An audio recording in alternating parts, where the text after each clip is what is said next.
Qui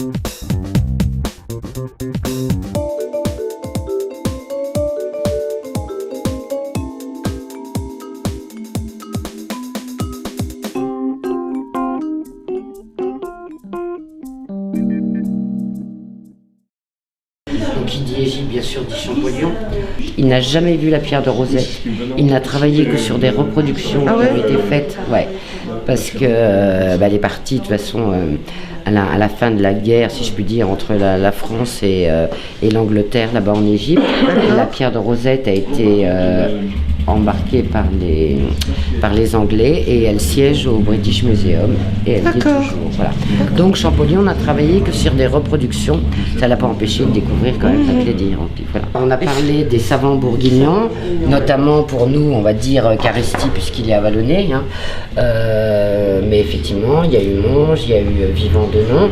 Donc Vivant Denon, pour info, il a dirigé le musée du Louvre. Quand ils l'ont mis en place, c'est lui qui en a pris la direction. Et l'aile qui porte son nom, il y a une aile Denon au musée du Louvre, c'est celle qui abrite la Joconde. Donc ça, c'est un bout de sarcophage, c'est un couvercle de sarcophage.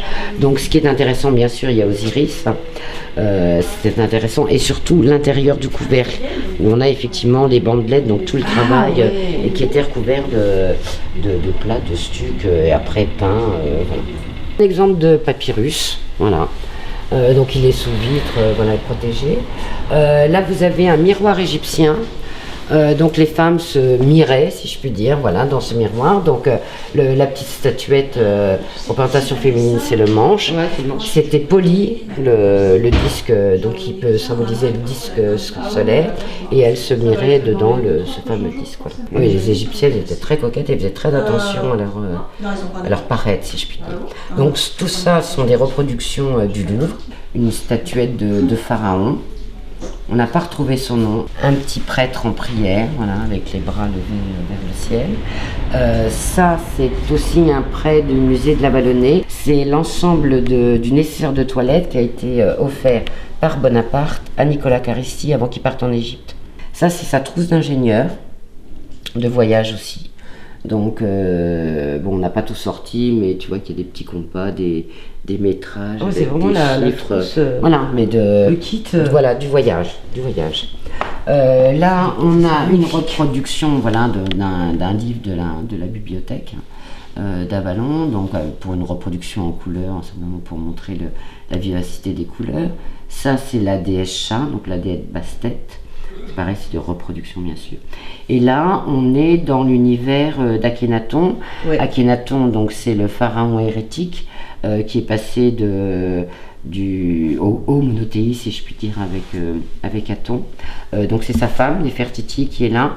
Ça, on suppose que c'est une de leurs filles, puisqu'on a la déformation du crâne, ce qu'on appelle les sculptures amarniennes.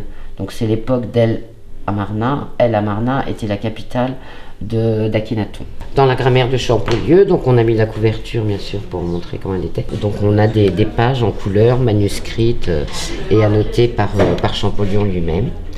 Là, si tu veux apprendre l'égyptien et le parler, oui, ça fait quand même un certain nombre de pages à étudier.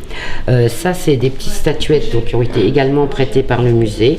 Donc ça, c'est des objets qui ont été trouvés dans les tombes. Donc c'est les petits serviteurs qu'on appelle les ouchepsi. D'accord. Voilà, donc qui protégeaient et servaient le défunt dans sa vie. Et on le mettait dans le cercueil? Non, on les mettait à côté. L'univers funéraire avec des représentations d'Osiris pour protéger le mort dans sa vie d'au-delà. L'animal domestique était momifié. Donc là, tu as un bébé crocodile momifié, voilà, qui est là, devant. Et ça, c'est une momie de singe. Mais il devait être cher au cœur de son propriétaire, donc il l'a momifié. Et ça, c'est un paquet de bandelettes qu'il n'a pas utilisé, qui a été laissé dans une tombe. Donc on voit effectivement de quoi partaient les prêtres finalement pour enrubanner, si je puis dire, le mort. Voilà.